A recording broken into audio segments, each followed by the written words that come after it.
We are not winning.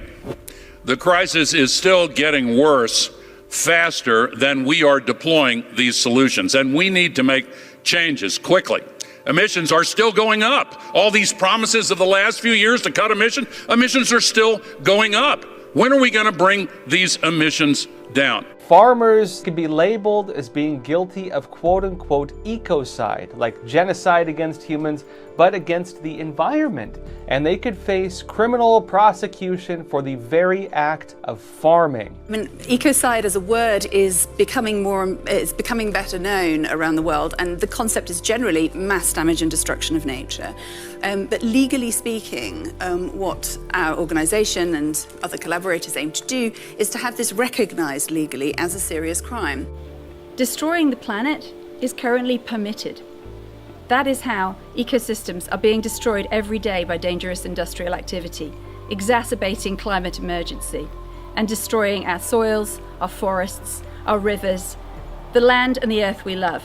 This is ecocide, and we believe it should be an international crime alongside war crimes, genocide, and crimes against humanity. Ecocide means unlawful or wanton acts committed with knowledge that there is a substantial likelihood of severe and either widespread or long-term damage to the environment being caused by those acts. Here is John Kerry. He says in order for us to get to net zero, we have to tackle farmers and those who have their gardens. Net zero? What is net zero? Agriculture contributes about 33% of all the emissions of the world, depending a little bit on how you count it, but it's anywhere from 26 to 33. And we can't get to net zero. We don't get this job done unless agriculture is front and center as part of the solution. And now he's going to speak about growing food. Hear what he says. But with a growing population on the planet, we just crossed the threshold of 8 billion fellow citizens around the world. We just crossed that in this last year. Emissions from the food system alone are projected to cause another 0.5 degree of warming by mid-century on the current course that we are today. A 2-degree future could result in an additional 600 million people not getting enough to eat. And you just can't continue to both warm the planet while also expecting to feed it. We're focusing mainly on climate like global warming, and so our next thing is going to be climate change awareness. Climate crisis, climate change. Climate change. Climate change. Climate change. Climate change. Climate change. Climate change. Climate change. Climate change. Climate change. Climate crisis. Climate change. Climate change. Yeah, here it is, friends. How food and agriculture contribute to climate change. Protect the right to nature's rights, the right to the earth's right to life. Then we are missing the crime of ecocide. The present food systems harm the climate. Our food systems are harming the health of people and planet. Food systems contribute to over 30% of greenhouse gas emissions and account for almost 1/3 of the global burden of disease. Transforming food systems is therefore essential by shifting towards healthier, diversified, and more plant-based diets.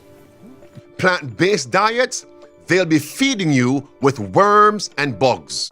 Now, this is something I've been talking about recently. Unless you've been living under a rock, you've seen this so-called push for bug-based diets, most notably coming from the World Economic Forum, but it seems to be coming from everywhere. Big news publications, these global institutions that are saying, us humans need to eat bugs in order to save the planet.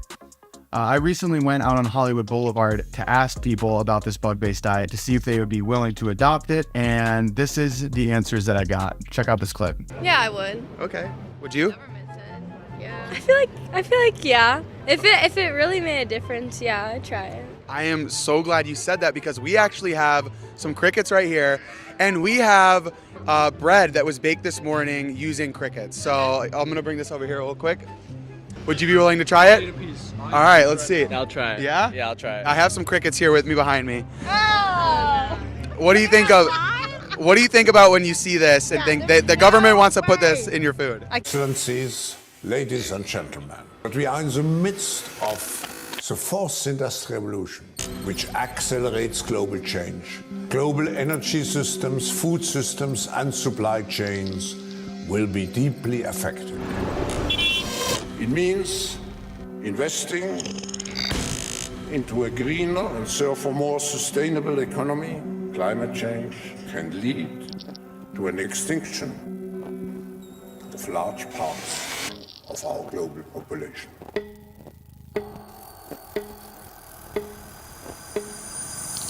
How about you eating the bugs? Insects may be on our menu. Bugs for dinner. Eating insects. In a couple of years, business could well be hopping. Do the people in charge really want us to eat bugs?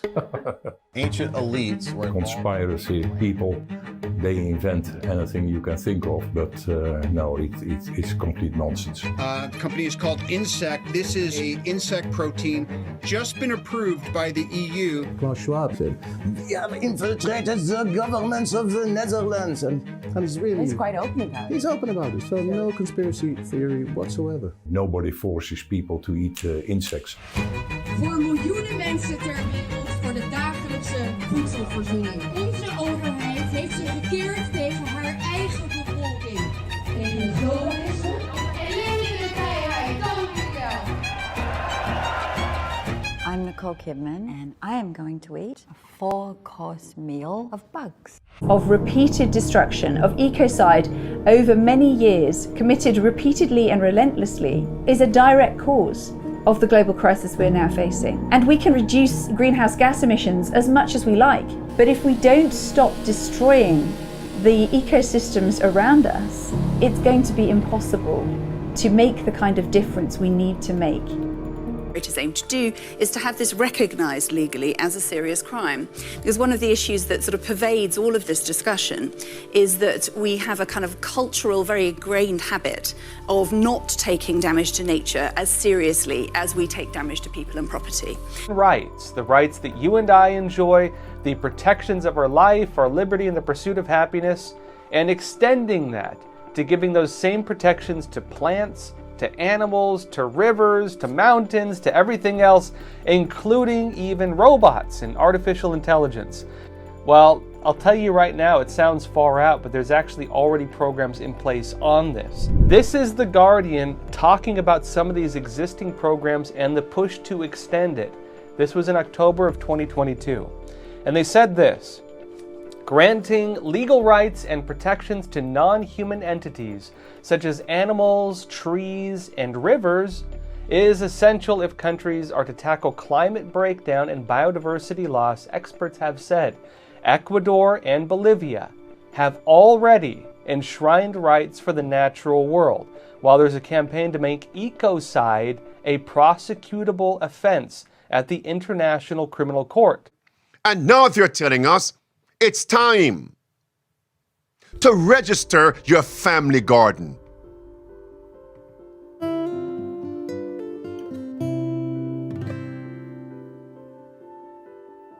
Hey guys, welcome to the Homestead. So the other day I heard from another YouTube channel that the United Nations was starting some sort of initiative to better maintain the food supply. And because we want to maintain the food supply, because we have a food supply, and we want to make sure we know where everyone's getting their food from the food supply. And so if they're getting their food outside of the food supply, we need to know about it as the United Nations. And the U.S. Department of Agriculture has now began its part on the United States side for that initiative. And you today, just right now, if you'd like, you're more than able to go on the USDA's website and register your garden. Who's going to do that? Clip 2, as I wrap this up. On down the website, it continues, people's gardens grow fresh, healthy food and support a resilient local food system. See, this is why the UN wants to know these things. If you have a food system that's outside of our food system, well, we need to know about it.